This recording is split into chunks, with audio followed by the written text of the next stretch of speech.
je vous dis nord-ouest du Canada, vous allez probablement penser aux Rocheuses ou encore aux Grands Lacs. Peut-être vous avez déjà rêvé d'aller faire des belles randonnées.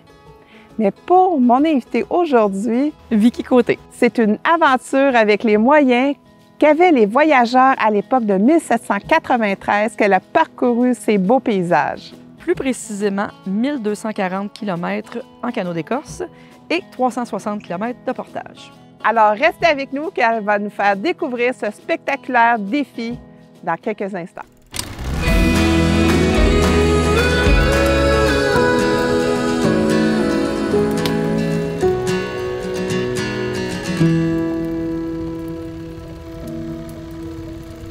Pour commencer, laissez-nous vous plonger dans l'histoire captivante des explorateurs de l'époque d'Alexander Mackenzie. En 1793, Mackenzie est devenu le premier Européen à traverser le continent nord-américain jusqu'à l'océan Pacifique, ouvrant ainsi la voie à de futures expéditions. Son voyage audacieux l'a mené à travers les territoires du Canada moderne, des vastes plaines aux imposantes montagnes rocheuses, marquant une étape clé dans l'histoire de l'exploration. À cette époque, les voyageurs, canotiers et commerçants de fourrure, jouaient un rôle essentiel. Ces hommes courageux naviguaient sur les rivières et les lacs dans des canots d'écorce de bouleau, parcourant des milliers de kilomètres pour échanger des biens avec les peuples autochtones. Leur maîtrise des voies navigables et leur endurance légendaire leur permettaient de tracer des itinéraires à travers des forêts denses, des prairies étendues et des paysages montagneux escarpés. Aujourd'hui, des explorateurs modernes s'inspirent de cet héritage et retracent le périple de Mackenzie, revivant ces étapes marquantes. Ils affrontent les mêmes défis, des rivières tumultueuses aux terrains accidentés, tout en se laissant émerveiller par la splendeur sauvage du Canada. Ce voyage est une plongée fascinante dans le temps, un lien entre le passé et le présent où nature et histoire se rencontrent et continuent de raconter leur récit. Salut Vicky! Salut! Hey, merci d'avoir accepté mon invitation pour cette entrevue aujourd'hui. Bien, c'est moi qui te remercie d'être là. Donc, aujourd'hui, tu viens me raconter ton histoire qui s'est déroulée en 2007. Donc, tu as participé à une émission qui s'appelle Destination Nord-Ouest.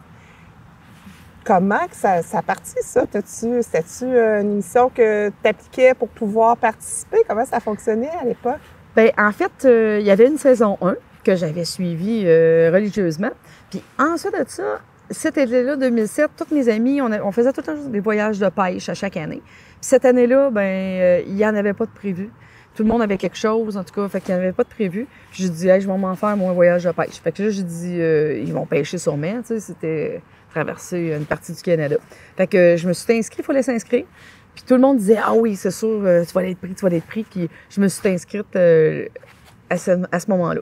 C'était quoi qui recherchait comme candidat? Parce que tu as dit, c'est ça, tu vas être prise, parce que ton profil, justement, une fille qui faisait de la pêche, puis ça, c'était ça qu'ils cherchaient? Oui, bien en fait, c'est pas ça qu'ils cherchaient pendant tout. Pas tout. Parce que, en fait, eux, ils se sont bâtis, ils m'ont expliqué, ils se sont comme bâtis un canot. Puis bon, il y avait des gars, des filles. Il y avait une limite de 4 filles parce que c'est quand même une expédition assez difficile, là. Puis j'ai souvent sorti du canot, j'ai rentré, qui me disaient, parce que j'ai été sélectionnée. En fait, j'ai ma licence de pilote d'avion, fait que eux, ils voulaient voir des gens qui étaient capables de naviguer, lire une carte, c'est ça. Ils voulaient avoir des gens qui avaient, je suis premier répondant en région éloignée, aussi au niveau de la santé. Il y avait un petit paquet d'affaires comme ça là, qui était un plus à des cordes à mon arc qui a fait que je suis rentrée. Mais ça s'est décidé quand ils ont vu mon entrevue. J'étais une des premières à passer l'entrevue.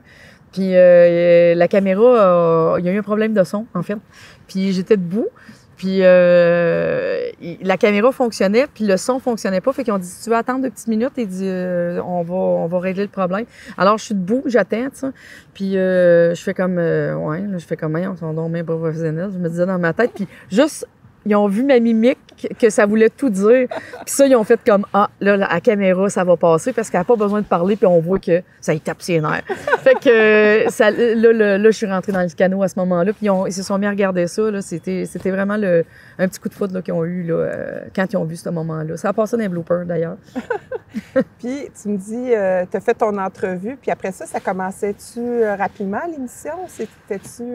Y avait-tu des préparations à se rendre à ton défi? Ou? Pas de préparation. Tu sais, ils nous disaient de nous préparer physiquement, mais honnêtement, Il n'y a pas une préparation sans terre qui peut t'amener. Ben oui, il y en a, là, je veux dire, de haut calibre, là, mais je veux dire, de monsieur et madame tout le monde, comme toi et moi, là, il n'y a pas rien qui peut nous préparer à aller là. Parce que dans le fond, pour expliquer aux gens à la maison, c'est Destination Nord-Ouest, ils faisaient le trajet des voyageurs qui partaient. Tu pourrais peut-être plus l'expliquer, là? Oui. 1793, l'époque de la route des fourrures, Alexander Mackenzie partait avec Alexander Mackay. Ils ont décidé de trouver une route pour faire le commerce des fourrures, en fait. Fait que nous autres, cette destination nord-ouest, du nord à l'ouest. Puis dans le fond, ils voulaient se rendre là. Puis avec une poignée d'Indiens, ils ont pris des canots, ils sont partis pour pouvoir faire cette route-là, pour trouver un chemin. Mais ce chemin-là n'a jamais été exploité finalement parce qu'il était beaucoup trop difficile. Ils se sont aperçus que c'était pas commercialement parlant, c'était pas efficace, là.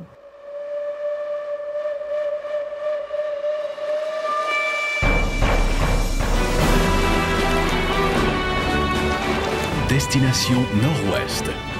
74 jours d'expédition. Du Fort Fork à l'océan Pacifique. 1600 km en canot d'écorce et à contre-courant. 360 km de portage à travers les Rocheuses. Tous réunis pour une grande aventure. Le concept, c'est que vous vous ramenez à cette époque-là, en 1793. Oui. Et là, vous partez de, tu me dis, l'Alberta. Oui, on est parti au nord. En fait, on a eu en Alberta, on a eu un petit 2 semaines de préparation pour se connaître un petit peu avec du linge. D'époque. Non, d'aujourd'hui. Okay. On est arrivé avec notre petit kit. Chlorophylle ils nous ont habillés. C'est bien drôle au début, là, mais je vais vous dire que Chlorophylle, on les a beurrés parce qu'on était vraiment crottés à la fin, là. Puis on a fait notre 2 semaines là. On est embarqué en avion. Ils nous ont emmenés à Edmonton. On est parti au nord d'Edmonton, sur la rivière Athabasca. C'est de là que ça a parti. Puis là, la journée de départ, tout le monde est excité, j'imagine. Ça part. Il n'y a personne de fatigué ou vous êtes anxieux? Vous êtes... Ben, on a hâte de partir. On a hâte de voir notre canot. On n'avait pas vu notre canot encore. En fait, c'est un Rabasca parce qu'on était 10 dedans. Et là, on met tout notre stock là-dedans. Et Georges Hébert Germain, qui faisait la narration de Destination Nord-Ouest, était là.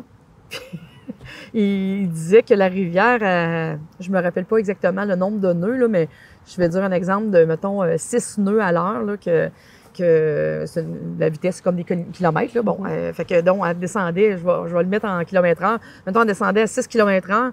Puis là, il fallait pagayer au moins 7 km/h, évidemment, pour monter. Mais le drame, c'est qu'on a fait du surplace pendant, je pense, une demi-heure avant d'essayer de trouver un cours. On n'avançait pas. Puis là, je me disais dans ma tête, ben voyons, on va trouver une solution. Tu sais, moi, j'étais plein de bonnes intentions.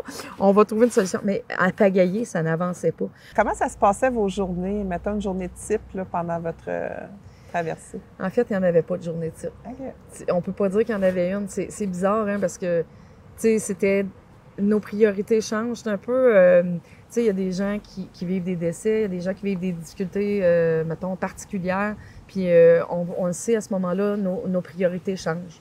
Ils vont débouler, ils vont changer. Vraiment, le travail va... Tu sais, c'était un peu ça. Fait que nous autres, notre priorité, c'était manger, dormir, puis avancer. C'était surtout avancer. Fait que, tu sais, les gens disent « Ah, comment tu faisais, l'hygiène? » Ça nous... C'est le dernier de vos soucis, là. Oui, ça avait pris pas mal des numéros vers le bas, là. Fait que c'était vraiment avancer, puis essayer de dormir, puis de manger dans un confort. Puis votre manger que vous aviez, c'était-tu fourni ou c'était quelque chose qu'il fallait vous pêchiez? C'était, à l'époque, les gens qui traversaient comme ça, ils appelaient ça des voyageurs. Fait que, qui faisaient les routes comme ça, c'était des voyageurs. Puis les voyageurs se nourrissaient de pemmican. Si on parle de bison séché, mélangeaient du gras de... Ouais, je te regarde la face, non, c'était pas super. Avec du gras, de la graisse d'ours ou du gras... Pas de la graisse d'ours, c'était plus du gras shortening un peu, là, genre, okay. Là, ce gras-là, le gras de porc, là. Puis il y avait des petites Saskatoon Berry, là, on parle un peu de style canneberge un peu à l'intérieur. OK. Là, quand tu étais chanceux, tu en avais quelques petits motons. Là. Puis la portion, c'était à peu près une boule, l'équivalent à une petite pêche, là, mettons, une petite pomme, là, une boule par jour, Et par personne. On avait une tasse de farine. Moi, c'est moi qui s'occupais de la nourriture. Fait que je faisais rire le monde quand je disais que je m'occupais à ce que tout le monde meure de faim égale. Fait que dans le fond, on avait une tasse de farine par personne. On faisait la bannique avec ça. Il n'y avait pas la grosse bannique comme vous mangez à un festival cuit dans le gras, là, tu sais. Frit, là, c'était vraiment... on mangeait de la colle, là. C'était de l'eau, de la farine, parce qu'on avait échappé le sel dans l'eau, dans le fond du canot. Fait qu'il n'y en avait plus de sel. Puis du gras, ils nous en avaient donné un peu, mais ça fond vite, du gras. Fait qu'on n'en avait plus. Fait que c'était vraiment dans une poêlonne que ça brûlait, parce que c'était vraiment ça. Mais... Puis il y avait du corn nuts. C'est comme du maïs. du maïs, mais le maïs, il était croquant, là, tu sais, que tu peux manger comme ça. Mais là, il faut se rappeler qu'ils nous donnent ça dans une grosse poche, parce qu'on en a toute une petite portion, mais c'est une grosse poche. Puis ce fameux corn nut-là, à l'humidité, il prenait de l'expansion. Fait que c'était comme une denrée intarissable. On dirait qu'il prenait tout le temps, mais c'était pas mon charme qui avait pris l'expansion. Tu sais, c'est supposé être croquant, cette histoire-là. Mais là, c'était chewy, là. C'était vraiment... Écoute, c'était vraiment particulier. T'as-tu, pendant ton périple, des moments que t'as fait comme « Wow! » Tu sais, j'étais à la bonne place. C'est dur physiquement, mais c'est ça, là, ce que je suis en train de vivre là. C'est incroyable. Ou ça se peut pas pendant que tu le fais, puis c'est juste après que tu le réalises. Oui, il y a eu des moments où c'était magnifique, là, tu sais, pagayer sur l'eau, on a beau dire, tu sais, même si c'est difficile, là, il y a des moments où c'était un miroir, là, tu sais, qu'on pagayait sur des lacs, quelques lacs qu'on a fait, pas beaucoup, là, mais quelques lacs. Il y a des endroits marins, tu sais, il y a des endroits au-dessus d'une chute qu'on a pris des photos là-bas, ils nous ont fait monter en haut d'une chute, c'était de toute beauté, là. Il y a vraiment des endroits magnifiques qu'on a vus, là, tu sais. Ça, mettons, on voudrait faire un parallèle aujourd'hui dans l'équipement que tu avais versus aujourd'hui, c'est quoi tu me dirais? En fait, notre sac à dos, c'était notre ballot. Fait que on parle d'une bâche de 10 pieds par 10 pieds en coton épais ciré. Fait que ça, c'était notre sac à dos. Notre sleeping bag, c'était 2 couvertures de laine. Fait que en laine quand même, tu sais, de la laine quand même assez épaisse. Puis après ça, nos vêtements, on avait un change pour le soir. Puis on avait un manteau. On avait un bas de laine pour... Puis ça, c'est vraiment cocasse parce que, tu sais, on s'entend-tu, tu as une paire de bas de laine de jour, une paire de bas de laine de soir. Mais il y avait quelques-uns qui avaient une autre paire de bas de laine. Oh. Ouais, on ne sait pas. Jean-Sébastien, lui, il s'appelait Barbie Voyageur parce que il y avait eu beaucoup de stock, puis il était assez coloré. J'ai eu beaucoup de plaisir avec Jean-Sébastien qui était à côté de moi parce que, tu sais, on avait quand même une belle complicité parce que, tu sais, tu pagais... on pagait chaque côté comme ça. Tu sais, nos mains, là, ils se cognaient pas, là, mais c'est parce qu'on était habitué de pagayer des milliers, voire des millions de coups de pagaie, là. Fait que, tu sais, veux pas, on la connaît, la personne à côté. C'est quand même 3 mois de temps, là, pagayer à côté d'une personne, à dormir à côté d'une personne. Fait qu'il fait qu'il y a une proximité qui est quand même assez intense. Hein. Tout à fait. Dis-moi, tantôt, tu as parlé un peu de ton rôle, ta responsabilité était de faire plus la nourriture. Oui. Mais est-ce que chacun avait des rôles spécifiques ou est-ce que les rôles ont été attribués ou c'est vous autres qui a pris le leadership pour prendre ces rôles? Les rôles ont été attribués. OK. Le rôle de chef, en fait, c'était attribué à Louis David. Après ça, c'est ça, chacun, Alexis, Jean-Sébastien, bon, ils réparaient le canot. Moi, c'était au niveau de la nourriture. Marianne était plus herboriste. Josiane, elle a fait un super de beau recueil. Elle a répertorié nos journées, toutes nos journées. Tu sais, on avait toutes des tâches différentes, mais tu sais, comme je disais... Tu sais, le monde disait, ah, Josiane, tu sais, juste écrire, mais c'est quelque chose, tu sais, quand t'es épuisé, puis quand même écrire à tous les jours, de le faire, de faire cette tâche-là, c'est quand même pas évident. Tu sais, moi, je faisais à manger, donc moi, je faisais le feu. C'est moi qui partais pas nécessairement partir le feu, mais tu sais, c'est moi qui faisais tout le temps la nourriture. Puis tu parles de feu, le feu. Est-ce que le feu, c'était fait c'est avec une pierre, puis... Ouais, comme vraiment. Puis on n'a jamais eu de l'acteur, là. Il n'y a jamais personne. Puis à un moment donné, on était dans l'été, il y a plu cet été-là, mais épouvantablement. Puis dans notre secteur, il pleuvait autant qu'ici au Québec, là. Puis c'est ça, c'était vraiment un bat-à-feu. C'est vraiment comme ça qu'ils l'appelaient, avec la laine.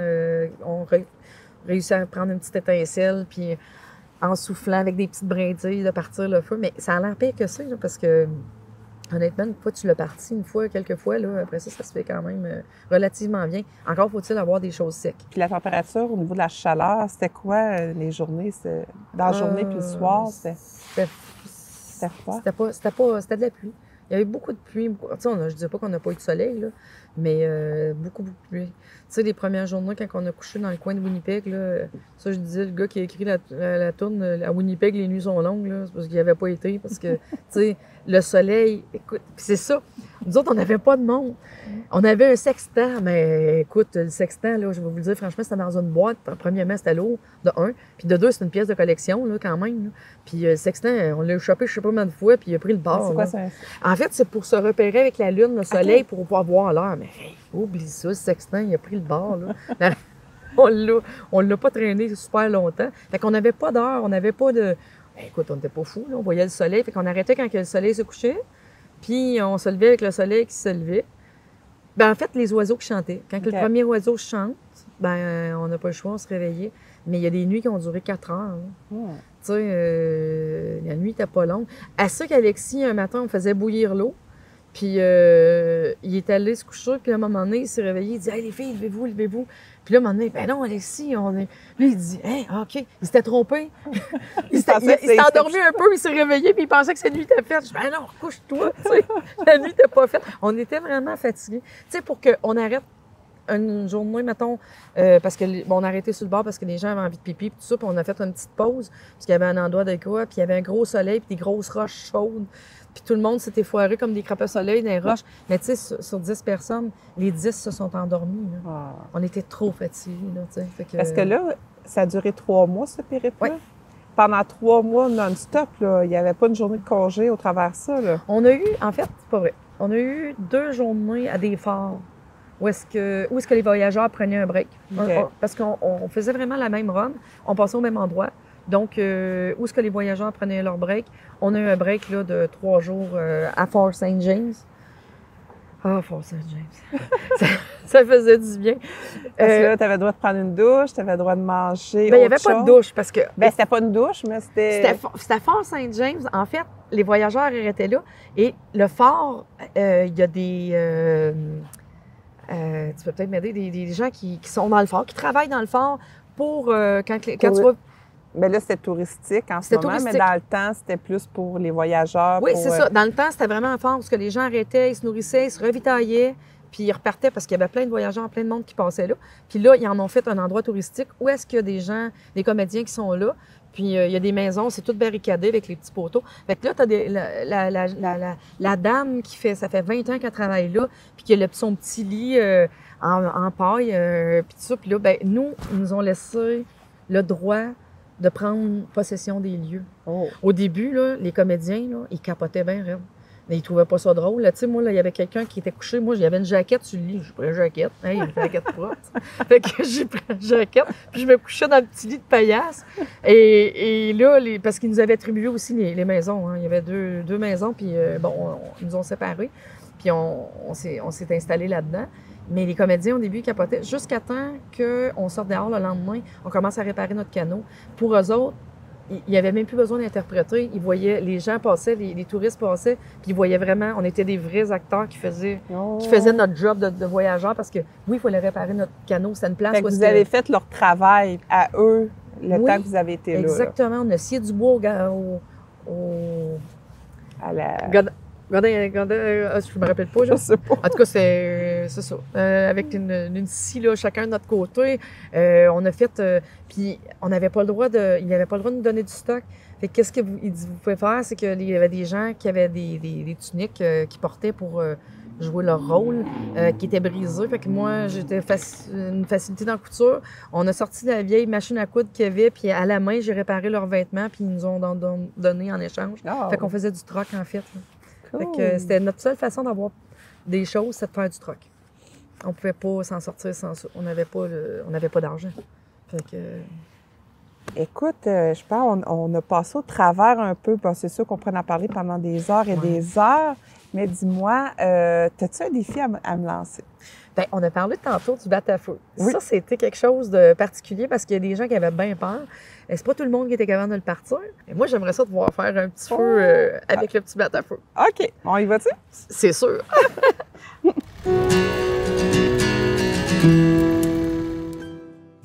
Donc, Oui. Vicky, Oui. on est rendu au défi. Oui. Tu vas m'expliquer comment qu'on fait. Parce que avant que je le fasse, il faut que tu me montres au moins, étant donné que c'est pas quelque chose qu'on fait à tous les jours. Non, Non. effectivement. Peut-être que tu le fais à tous les jours, toi, en 1793. Exactement. Mais aujourd'hui, en 2024, on fait pas ça. Donc, j'aimerais ça que tu me montres. J'ai le kit original que j'avais à Destination Nord-Ouest. Oui. Donc, c'est mon petit bat-à-feu ici. Silex. Ça, T'as dit un bat. un bat-à-feu. B-A-T. Bat-à-feu, OK. ça s'appelle comme ça. Moi, j'avais le plus beau. Fait que Pourquoi tu avais le plus beau? ça, parce que ça a tombé comme ça. Je l'ai pas choisi. Ils nous en ont donné chacun un. On avait chacun un. Puis je tombais avec ça. Morceau de silex, bat-à-feu. Dans le fond, le principe, c'est de frôler pour faire des petites flamèches. flamèches. Fait que les petites flamèches, ça partira pas un feu comme ça dans les airs. Fait que qu'est-ce qu'on a pour récupérer les petites flamèches? Ils appellent ça du coton. Ben, en fait, c'est moi qui l'ai fait. C'est du coton brûlé. Donc, le but, c'est que l'étincelle tombe dans le coton brûlé. OK. Ça, c'est comme un capteur d'étincelle. Avant ça, c'est sûr que lui, il va faire comme une espèce de braise. OK. Fait qu'avant d'avoir la braise, parce que là, tu peux pas décider de faire le feu, il faut que tu places tes choses OK. avant. Il faut avoir ça proche.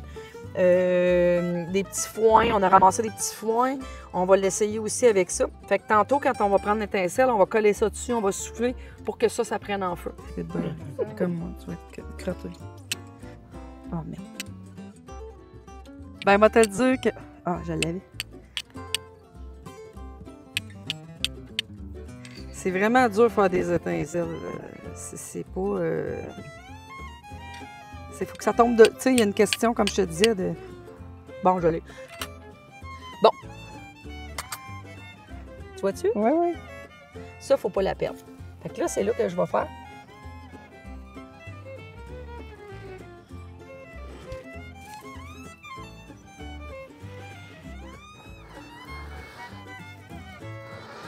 Ça sent le feu, un peu.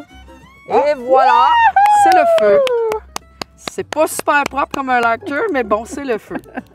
On ira pas plus loin parce qu'on veut pas, pas alerter les pompiers de la ville de Victoriaville. Non. Mais c'est le petit feu. Fait que c'est pas si long que ça. C'est un petit peu plus salissant, mais c'est ça. En fait, la façon qu'on le fait, c'est vraiment que tu glisses. Ouais, c'est exactement comme ça. Sauf qu'il n'y a aucune flamèche qui part. Non, ben Fait que c'est ça la bonne roche. oui, c'est avec celle-là, je l'ai allumée. T'es sûr? Oui. Fait que, tu sais, tu cognes pas, tu glisses à côté. Attends, j'en ai, là. OK, bon, c'est parfait. Il faut trouver la swing, là, comme un peu. Puis aussitôt qu'il y en a une qui tombe, faut tout de suite souffler dessus. OK. Pour qu'elle se... Ah, oh, là, j'en ai vu, là, par exemple. Moi aussi.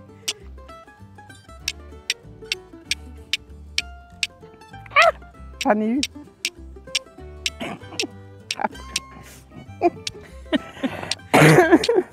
Hey! Non, mais tu sais, dans la vie, là, on n'est pas obligé de réussir tous les défis. Non. L'important, c'est quand on tombe, il faut se relever. OK. Fait que moi, là, je pense que je non. Ah, ben... Elle l'a du premier coup. Je vais juste te donner ça pour que tu puisses le faire au moins là. Souffle. OK. Et voilà! Je l'ai... Ah! Je l'ai... Aïe, aïe! Ah, mais merci! Pratiquement eu! Ben, je l'ai presque eu. Au moins, je suis capable de Un souffler. étincelle près. Bravo! Hey, c'est beau!